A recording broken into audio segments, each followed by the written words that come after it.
Salam Reformanda Masiha Holongan.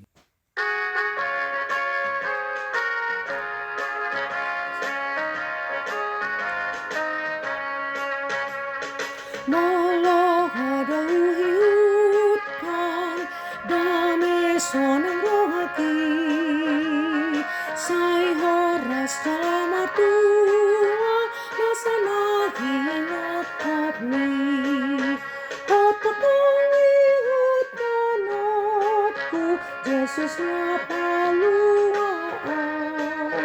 oh sambil aku alami perdoaan.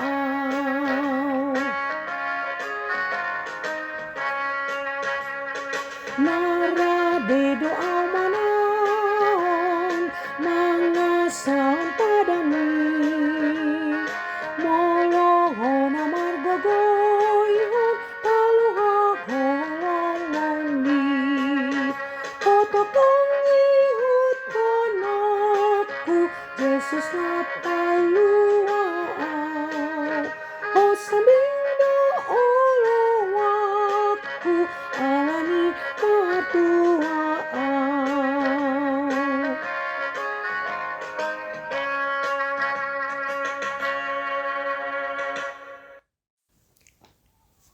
Shalom, selamat pagi saudara-saudara yang terkasih dalam nama Tuhan Yesus Kristus.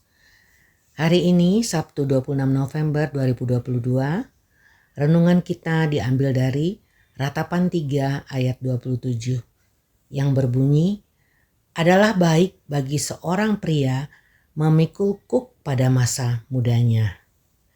Tema renungan kita hari ini adalah pikullah kuk dari Tuhan.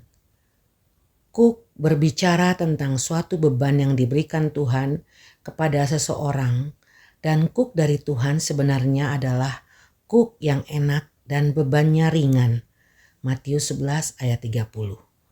Pada sisi lain, kuk dalam kekristenan dapat pula dimaknai sebagai ketertundukan kepada Allah.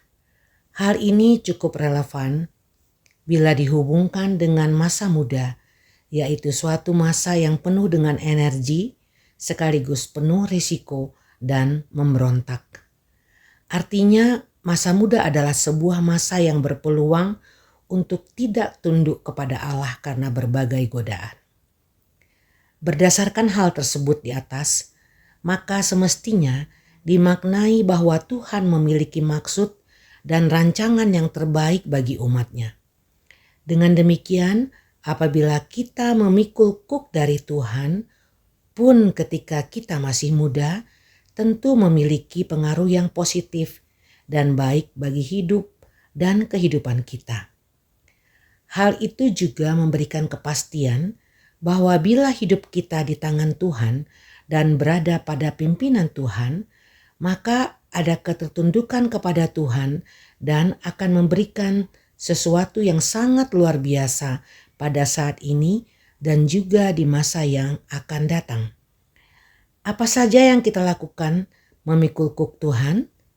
Pertama, harus kita pastikan bahwa kuk tersebut berasal dari Tuhan. Ada kemungkinan kita menyangka kuk itu dari Tuhan, padahal sebenarnya bukan. Ketika kita mencuri dan kemudian tertangkap, dipukuli dan dipenjara, itu bukan kuk dari Tuhan, karena itu adalah dampak dari kesalahan kita. Kuk dari Tuhan adalah ketika kita melakukan kebenaran, akan tetapi justru yang sebaliknya kita alami. Kedua, ketika Tuhan memberikan kuk kepada kita, sebaiknya kita duduk sendiri dan berdiam diri. Ratapan 3 ayat 28. Apa maksudnya? Ketika Tuhan mengizinkan kita memikul kuk dari Tuhan, maka itu adalah urusan antara kita dengan Tuhan, dan kita tidak boleh menyalahkan orang lain atas kuk tersebut. Justru kita harus memiliki lebih banyak waktu dengan Tuhan sehingga dapat bertanya dan mencari tahu apakah kehendak Tuhan bagi kita. Komunikasi dengan Tuhan itu berarti ketika kita lebih banyak berdiam diri, berarti Tuhan akan lebih banyak berbicara kepada kita. Sebaliknya, ketika kita lebih banyak berbicara kepada Tuhan, justru Tuhan akan lebih banyak berdiam diri. Oleh karena itu, berdiam dirilah di hadapan Tuhan dan jangan jadikan kuk itu sebagai beban, tetapi sebagai kesempatan yang Tuhan berikan kepada kita untuk melayani, melakukan semua kebaikan yang tentunya mendatangkan kebahagiaan kita. Amin.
Mari kita berdoa dengan doa Bapa kami.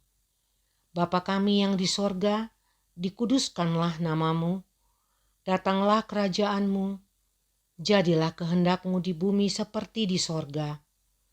Berikanlah kami pada hari ini makanan kami yang secukupnya, dan ampunilah kami akan kesalahan kami, seperti kami juga mengampuni orang yang bersalah kepada kami. Dan janganlah membawa kami ke dalam pencobaan, tetapi lepaskanlah kami daripada yang jahat, karena Engkaulah yang empunya kerajaan, dan kuasa, dan kemuliaan sampai selama-lamanya. Amin. Anugerah dari Tuhan Yesus Kristus, kasih setia Allah Bapa, serta persekutuan dengan Roh Kudus yang menyertai kita hari ini sampai selama-lamanya. Amin. Demikian renungan kita pagi ini. Selamat berkarya bagi Tuhan. Tetap semangat, tetap sehat. Salam Reformanda Masiha Holongan.